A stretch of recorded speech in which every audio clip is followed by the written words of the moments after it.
Nous allons écouter à présent Fabrice Boutillon, qui est ancien élève de l'école normale supérieure, professeur d'histoire contemporaine à l'université de Bretagne occidentale à Brest, et il est l'auteur de Une voix dans Rama, Jules Vallès, le bon usage du journalisme et les abus sexuels du clergé en 2020, L'impossible université en 2019 et Bonaparte comme précurseur 2019 aussi. Merci monsieur. Merci.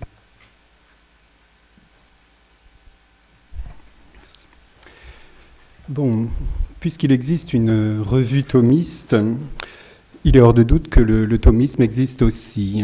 Comme le consalvisme n'a pas cette chance, il en découle en bonne logique que pour honorer la promesse que porte le titre de la communication qu'on m'a demandé, je dois commencer par expliquer ce que ce terme peut vouloir dire, avant de me pencher sur les rapports que cet être de raison entretiendrait par hypothèse avec le thomisme, et puis pour finir, d'esquisser une tentative d'explication des dits rapports. Et telle est donc bien la démarche que je vais suivre. Alors vous le savez, Karl Marx a dit un jour qu'il n'était pas marxiste. À meilleure raison, le cardinal Consalvi aurait pu se récrier qu'il n'a jamais été consalviste, car il fut en effet toujours beaucoup plus un praticien qu'un théoricien de la politique. Pourtant, il est permis de repérer sous son ministère la première apparition entre l'Église et l'État d'un certain type de relation, apparition qui s'est ensuite répétée plusieurs fois, ce qui autorise en la matière à placer sous son patronage, sinon un système, du moins un paradigme. On pourrait d'ailleurs tout aussi bien l'appeler le chiaramontanisme, puisque la politique du cardinal Consalvi a été avant tout celle de Picette Chiaramonti. Mais trêve de querelle de mots, et pour bien comprendre ce que bon ou mauvais ce concept de consalvisme, ce vocable de consalvisme recouvre, il faut en revenir au choix essentiel qui s'est imposé à l'Église catholique devant la Révolution française. En 1789, la démarche essentielle des révolutionnaires, elle est de déchirer le contrat social hérité du passé, officiellement chrétien, qui avait, jusqu'à la réunion des États généraux, structuré la société française.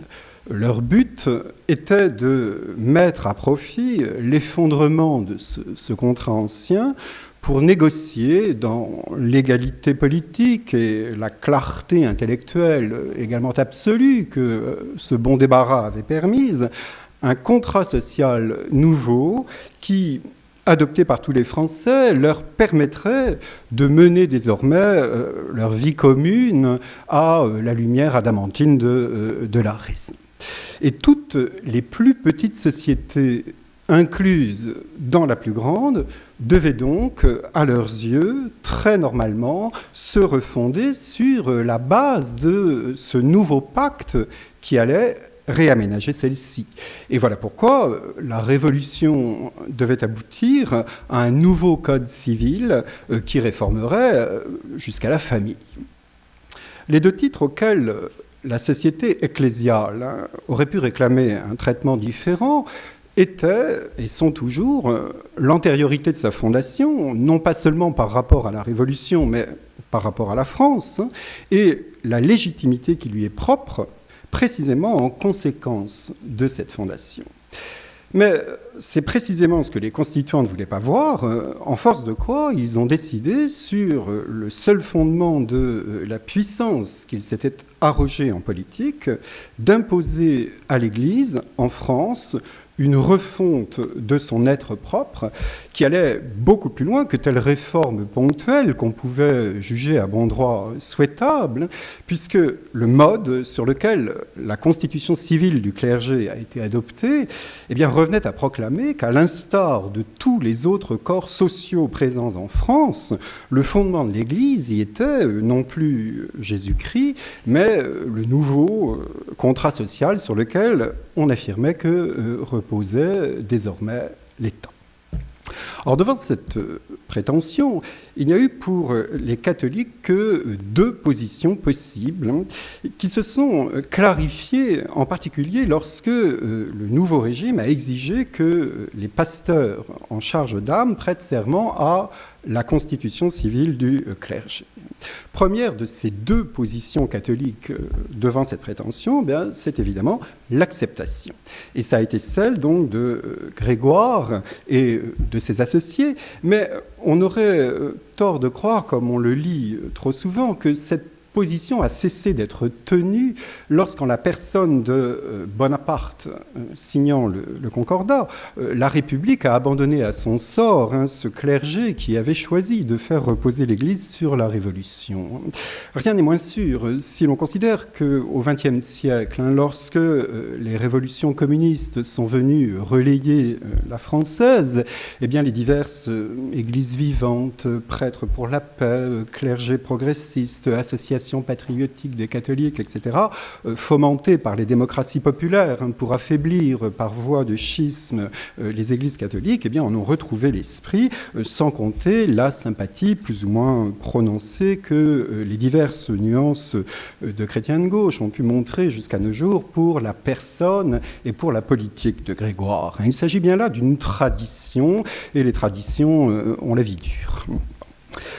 Au même moment, mais sur la position contraire, s'est donc formée la tradition du catholicisme intransigeant.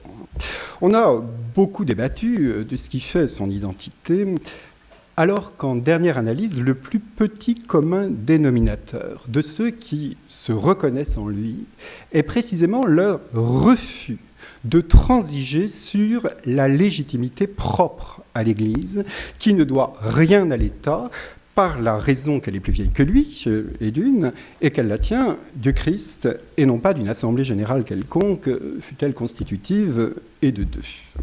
Alors, ce point étant limpide, les querelles sur l'unité du catholicisme intransigeant sont en fait venues de ce que son refus de la prétention des révolutionnaires à obliger l'Église à reconnaître pour son propre fondement celui qu'ils disaient qu'ils avaient donné à l'État, s'est exprimé de deux manières différentes.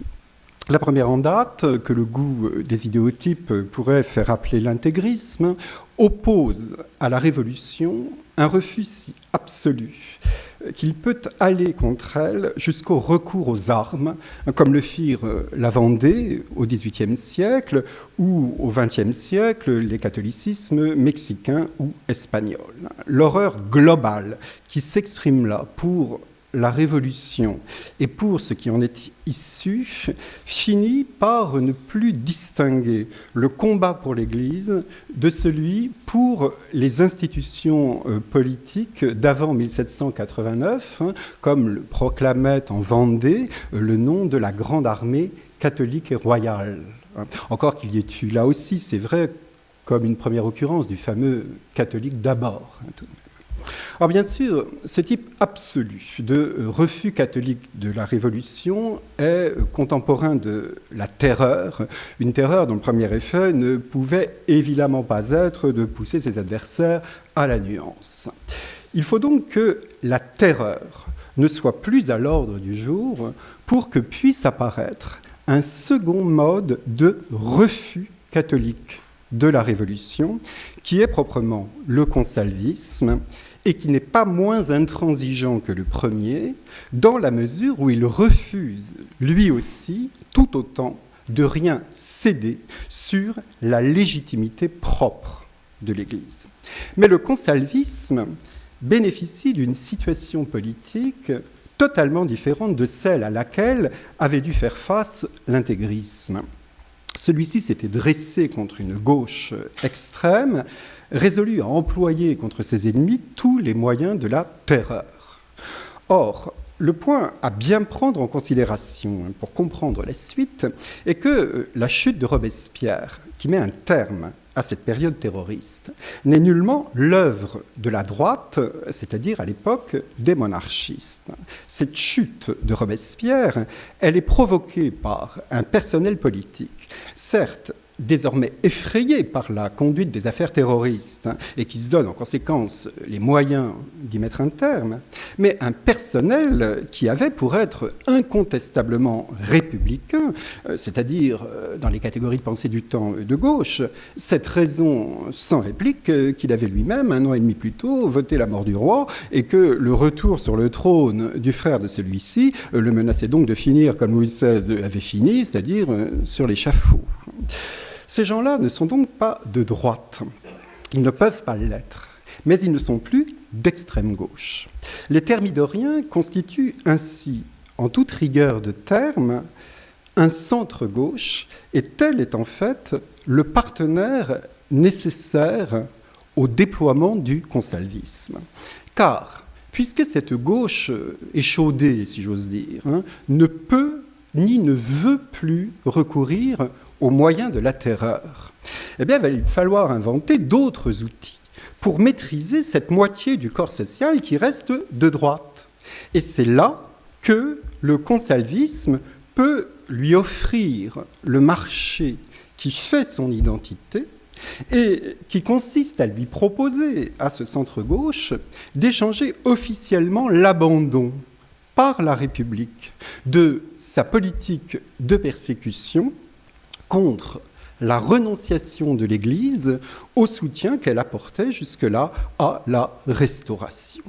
Et telles furent bien, après moult péripéties, les stipulations essentielles du Concordat signé en 1801 par le cardinal Consalvi avec les représentants du premier consul. D'une part, l'Église accepte de parcourir un bout de chemin avec un pouvoir, sinon encore révolutionnaire, du moins issu de la Révolution, et qui n'est donc officiellement plus un État chrétien. Et l'Église rompt par là avec la droite monarchiste qu'elle abandonne à son sort et qu'elle prive ainsi du gros de ses troupes populaires, bénéfice évidemment essentiel aux yeux du partenaire laïque du Concordat. En ce sens, puisqu'avec le pacte de 1801, le consalvisme se sépare de la droite extrême, comme les thermidoriens s'étaient séparés de la gauche extrême, le Concordat signifie, dans notre histoire, une des premières occurrences de la conjonction des centres. Mais cette reconnaissance par le Saint-Siège d'un pouvoir révolutionné est strictement compensée par le fait décisif que le Concordat est conclu par les deux puissances qui le contractent sur un pied d'égalité. Il y a là un point absolument essentiel que l'historiographie française sur le Concordat ne prend pas assez, à mon avis, en considération. Un point qui distingue résolument l'Église catholique des diverses sociétés religieuses auxquelles, largement pour le dissimuler d'ailleurs, le pouvoir civil a accordé à la même époque différentes formes de reconnaissance. Car dans leur cas, il a dû, pour trouver des partenaires avec lesquels organiser sa police des cultes, eh bien, tirer lui-même du néant les diverses instances avec lesquelles il s'est entendu pour cette fin, consistoire protestant, sanhédrin des Juifs. Et cela donc dans une démarche qui suffisait évidemment à interdire qu'on pût parler entre eux et lui d'aucune égalité. Seule exception à ce rapport de haut en bas entre l'État et les églises que les révolutionnaires avaient tellement désiré établir, eh bien, la négociation du Concordat par la République sur un pied d'égalité avec le Saint-Siège, debout face à l'État révolutionné, comme il l'avait été devant l'État d'Ancien Régime. La ratification du Concordat voulait donc dire que la République renonçait à la prétention qu'avaient eue les révolutionnaires avec la constitution civile du clergé d'obliger l'Église à reconnaître pour son propre fondement celui qu'ils affirmaient qu'ils avaient donné à l'État. En d'autres termes, la signature du Concordat vaut reconnaissance de la part de l'État issu de la Révolution que l'Église dispose bel et bien d'une légitimité qui lui est propre, ce qui est précisément le point fondamental sur lequel le consalvisme communie avec l'intégrisme dans la même intransigeance. Alors, un bon traité est toujours, paraît-il, un accord entre des arrière-pensées. À ce compte-là, le Concordat de 1801 a vraiment été un pacte de toute première qualité, car au moment de sa signature, les calculs secrets étaient aussi nombreux derrière le front du premier consul que derrière celui du secrétaire d'État. Réduit à s'accommoder d'évêque, le pouvoir civil entendait au moins qu'il lui serve de préfet en violet, la formule est restée célèbre, préfet en violet qui serait chargé d'aider au maintien de l'ordre public en effrayant les délinquants potentiels par la crainte de l'enfer. Encore allait-il de soi à ses yeux qu'une pareille menace n'aurait son efficace que sur le populaire, en particulier sur les femmes, alors que le régime veillait à se donner les moyens d'arracher au moins les élites futures à l'attraction de l'Église en établissant sur l'enseignement un monopole gouvernemental qui s'est traduit par la création des premiers lycées dans lesquels la fonction de l'instruction religieuse était au mieux paramantique. Alors, les moyens financiers et humains de l'État ne lui permettaient à l'époque pas de viser à plus, mais un siècle plus tard, un Ferry n'a eu qu'à reprendre l'esprit de cette politique pour entreprendre d'étendre cette façon de faire aux masses. En face, cependant, le consalvisme n'était pas en reste d'objectifs non moins tacites, mais tout aussi certains. Vu de Rome, en effet, la signature du Concordat n'avait de sens que dans la perspective d'une entreprise de reconquête chrétienne de la France. Or, qu'il eût été conclu, ce Concordat, avec le partenaire laïque, sur un pied d'égalité, impliquait que cette reconquête ne pouvait plus s'opérer de haut en bas, comme au temps antérieur à la Révolution, où le roi très chrétien se reconnaissait fils respectueux de l'Église. Et à cela, ni la déclaration personnelle d'adhésion au catholicisme de la part du premier consul et de ses successeurs, à laquelle le cardinal avait obtenu que le maintien ultérieur du Concordat fût conditionné, ni même la reconnaissance de la religion catholique, au moins comme celle de la majorité des Français, à défaut qu'elle fût déclarée religion dominante, ne constituait que d'insuffisants correctifs.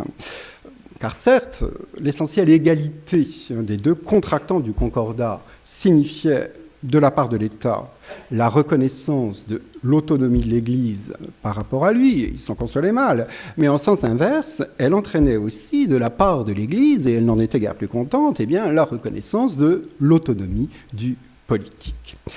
Il en découlait deux conséquences hors lesquelles on ne prend pas toute la mesure du consalvisme. La première est que, puisque la reconquête chrétienne de la société ne pouvait plus se faire de haut en bas, elle ne pouvait plus être conçue que de bas en haut, c'est-à-dire comme une résultante de la militance individuelle des catholiques.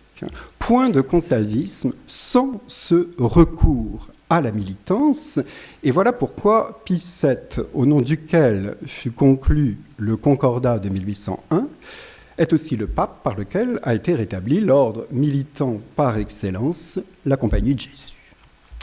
La seconde conséquence est que l'autonomie du politique étant officiellement respectée, la reconquête chrétienne de la société va désormais passer par l'investissement catholique d'un champ nouveau, proclamé tout à fait distinct du champ politique, et qui va être le champ social. Et le catholicisme social va ainsi devenir, au XIXe et XXe siècle, l'une des formes majeures du catholicisme intransigeant. Mais son émergence n'a d'autre fonction que de permettre à la militance catholique de vider de sa substance la reconnaissance par l'Église de l'autonomie du politique, dont l'intransigeantisme catholique est aussi incapable de s'accommoder vraiment que l'État, issu de la Révolution, l'est de se résigner à l'autonomie du spirituel. Le consalvisme, en effet, n'a donc pas été seulement la solution d'un moment. Jusqu'à Vatican II, au moins, je dois dire que ma religion n'est pas faite sur son devenir subséquent, il n'a cessé de structurer les relations de l'Église avec les pouvoirs issus de la Révolution de 1789. Ça a été particulièrement vrai dans les rapports avec la France est particulièrement visible lors des deux moments cruciaux qu'ont été pour eux, vers 1890, sous Léon XIII, le ralliement, et après 1914, le second ralliement. Alors, pour commencer par Léon XIII, à cette époque, la pression des radicaux, donc à l'extrême gauche, sur les républicains opportunistes au centre-gauche, aboutissait au vote régulier par le Parlement de mesures de plus en plus anticatholiques qui laïcisaient l'école, les hôpitaux, les cimetières, puis chassaient les congrégations, menaçaient de rompre le concordat. En réaction à quoi? Eh bien, les catholiques soutenaient de toute leur force les candidats monarchistes aux élections. Dans ce contexte-là, le ralliement n'a pas été autre chose qu'une deuxième édition de la manœuvre consalviste de 1801. Au centre-gauche, opportuniste, désireux d'échapper au chantage radical. Ce chantage qui pouvait mener un jour à la suppression du Sénat, à la suppression de la présidence de la République, voire au resco référens, à l'instauration de l'impôt sur le revenu, le pape offrit l'appui électoral des catholiques si ce centre-gauche renonçait à sa politique anticléricale. Il s'agissait bien, comme après la Terreur, d'un retour à la conjonction des centres par échange de l'abandon républicain de la persécution contre l'abandon de l'appui catholique à la Restauration, puisque cette offre impliquait la constitution du catholicisme politique en un centre droit, par rupture avec le parti monarchiste sur sa droite, tandis que sur leur gauche, eh bien, les opportunistes rompaient avec les radicaux. Et comme en 1801, non seulement le concordat s'en est trouvé revivifié, mais encore le pape du ralliement a aussi été le pape de cette relance en grand de la militance sociale des catholiques, dont le signal a été donné par Rerum Novarum. Alors cette formule a tenu à peu près 10 ans, jusque vers 1898 à peu près, jusqu'à ce que la cynique exploitation politique par les radicaux de l'affaire Dreyfus oblige le centre-gauche à revenir sous leur coupe. Et la conséquence, vous le savez, en a été le combisme que les catholiques ont vécu tout à fait à bon droit comme une reprise des hostilités révolutionnaires contre l'Église, une reprise poussée cette fois-ci jusqu'à la rupture du concordat en 1905. Lors donc qu'à partir de 1914, l'État fut bien obligé d'en rabattre devant la nécessité de favoriser l'unité nationale française face au péril allemand, il ne faut donc pas s'étonner que ce second ralliement ait en fait constitué une troisième manifestation du consalvisme qui s'est opérée à petit bruit de 1914 à 1926. Et encore une fois, la République renonce à la persécution. Encore une fois, le concordat revient officiellement en Alsace-Moselle en 1918 et officieusement ailleurs. La meilleure preuve en est le retour à la compétence partagée du pape et du chef de l'État pour la désignation des évêques, mais le retour d'un nonce à Paris et d'un ambassadeur de France près le Saint-Siège était une autre façon de manifester l'égalité foncière et la reconnaissance réciproque des deux partenaires. Encore une fois, l'Église, de son côté, abandonne les monarchistes à leur sort avec, en 1926, la condamnation de l'Action française et, encore une fois, la militance des fidèles pour la reconquête chrétienne de la société revient à l'ordre du jour avec, sous Pie XI, l'incitation systématique des croyants à l'action catholique. Le consalvisme, vous le voyez, n'a donc pas été seulement un expédient provisoire, mais une façon relativement pérenne de concevoir et de réorganiser les rapports de l'Église et de l'État après la Révolution. Cependant, quel lien toute cette cuisine diplomatique peut-elle bien entretenir avec le thomisme? Je conçois que le public héroïque de ce colloque se pose la question. Alors la réponse tient en quelques certitudes et en une énigme. Alors pour commencer par les certitudes, il y a bien sûr tout d'abord que le thomisme de deux des trois principaux papes qui ont présidé à un moment consalviste, qui sont donc Pie VII, Léon XIII et Pie XI, ne souffrent pas la contestation. Alors pour ce qui est de Léon XIII, on va pouvoir gagner du temps. Il est l'auteur d'Aeterni Patris et cela suffit.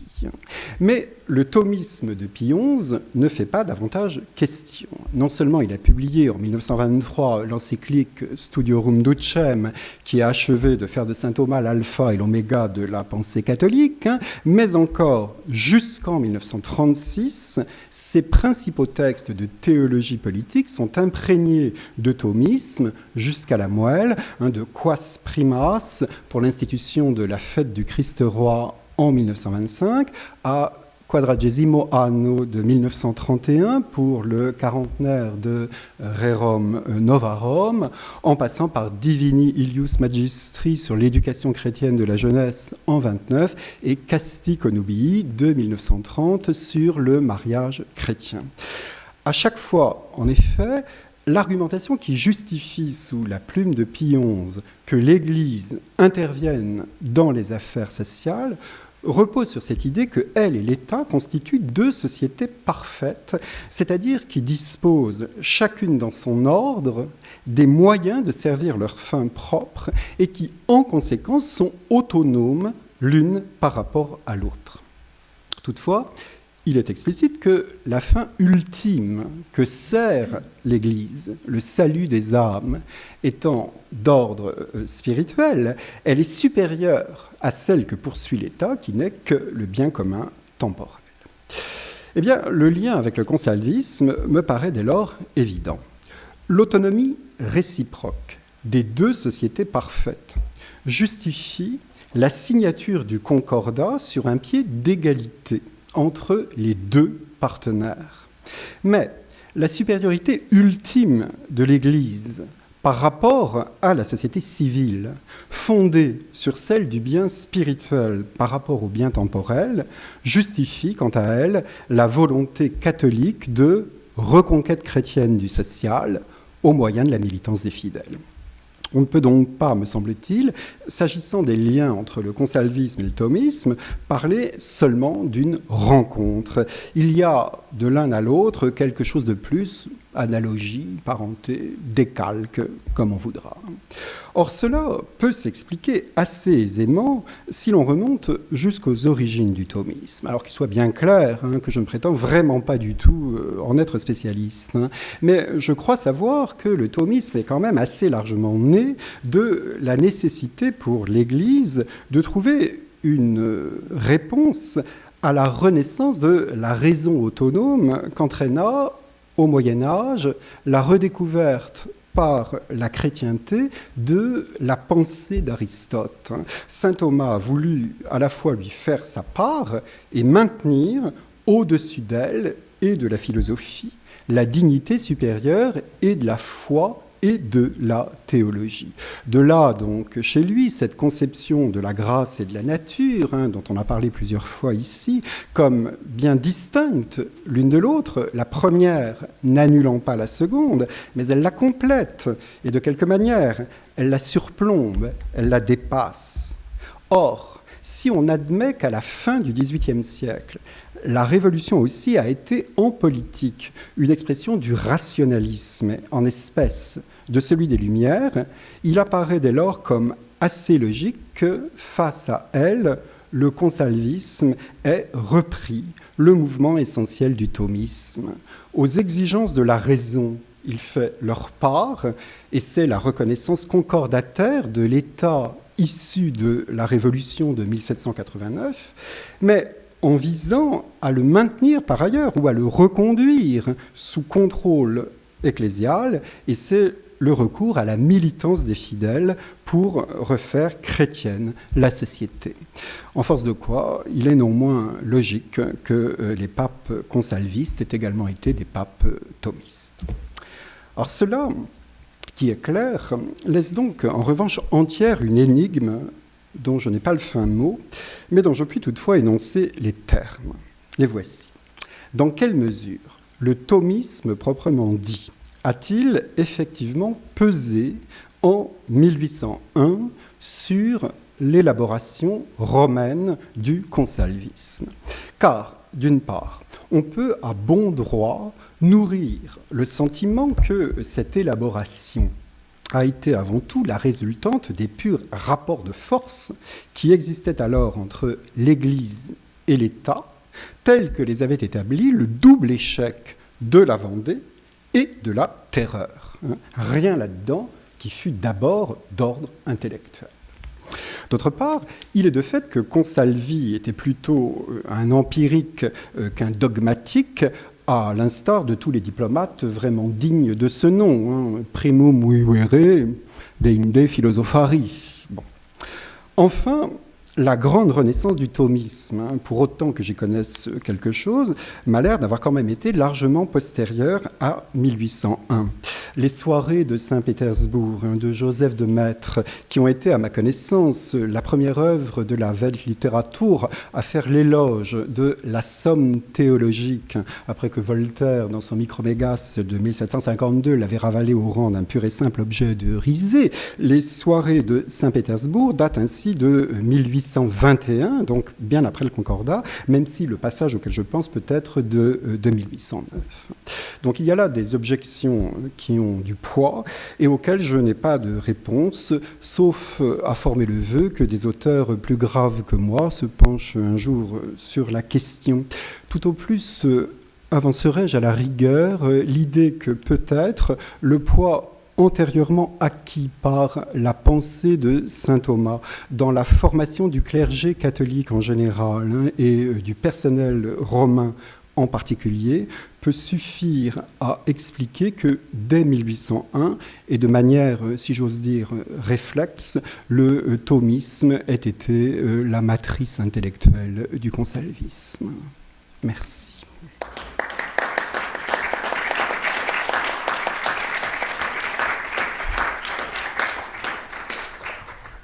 Merci beaucoup, monsieur, pour cet exposé passionnant. Quelques questions éventuellement ?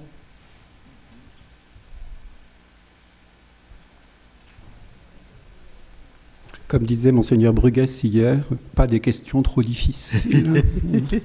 Non, puisque justement vous essayez de résoudre une énigme, enfin vous en avez posé les termes, le personnel diplomatique de cette période, avant la Renaissance thomiste, mais donc il est formé bien sûr, on le forme à une certaine diplomatie, mais qui a un fondement, une philosophie pour diplomate.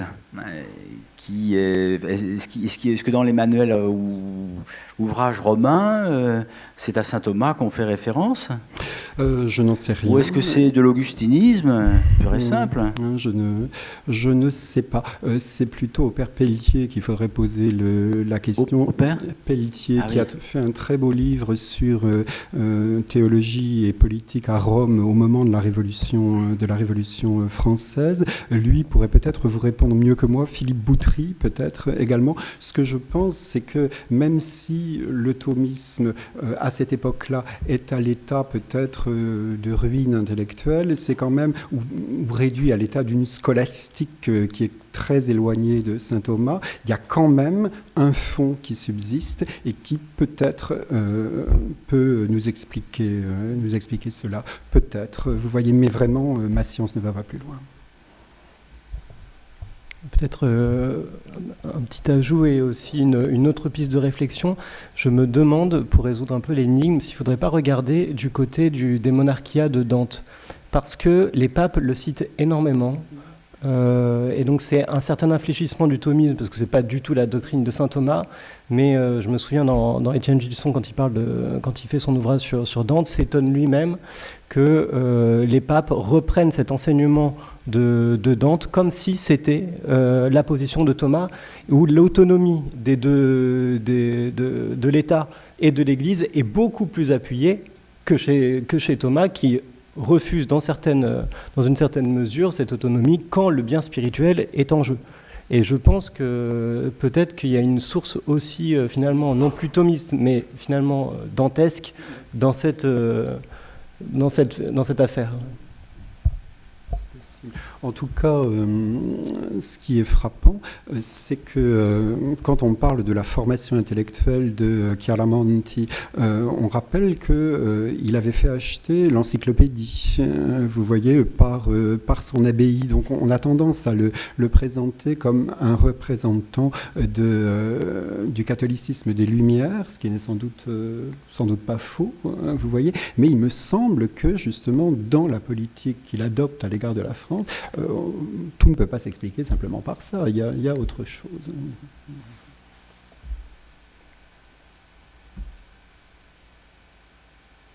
Si je puis rajouter juste quelques éléments, lorsque Chiaramonti était évêque d'Imola, il a accepté les républiques transalpines et le père Pelletier, dans mes souvenirs, insiste beaucoup sur la question de l'ecclésiologie anti-janséniste, enfin une hostilité au jansénisme ecclésiologique, qui est celui d'une forme d'Aufklärung catholique des frères de l'empereur Joseph, et que c'est en gros le même personnel qui pense la condamnation du synode du Pistoï et qui travaille sur à la fois la condamnation de la Révolution française, mais aussi tout le traitement diplomatico-théologique de la question du rapport à ce nouvel État qui se met en place. Donc il y a peut-être aussi là des choses à creuser dans ce personnel, dans ces enjeux proprement ecclésiologiques qui en fait sont vraisemblablement structurants dans le rapport à tout le pouvoir politique à la fin du XVIIIe. Non, je suis tout à fait d'accord avec ce que vous dites, vraiment. Ça me paraît tout à fait essentiel. Autre chose me traverse l'esprit que j'ai appris récemment, c'était l'importance dans la formation du cardinal Consalvi des influences britanniques. En fait, il était proche de celui qu'on appelait Henri IX, qui est devenu le cardinal d'York, cardinal doyen du Sacré Collège et dernier représentant de la maison de Stuart, en fait. Et donc, il a été l'un des protégés du cardinal d'York. Et York, c'était l'Angleterre à Rome. Et donc, je ne sais pas non plus dans quelle mesure toute l'expérience du catholicisme anglais, d'une part, mais aussi l'expérience anglaise plus générale, n'ont pas pu peser sur cette politique du cardinal Consalvi.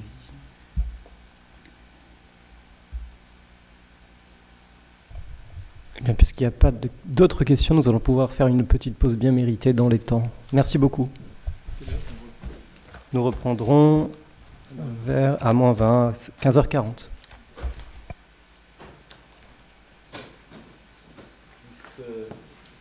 Donc Isabelle n'est pas là, je crois.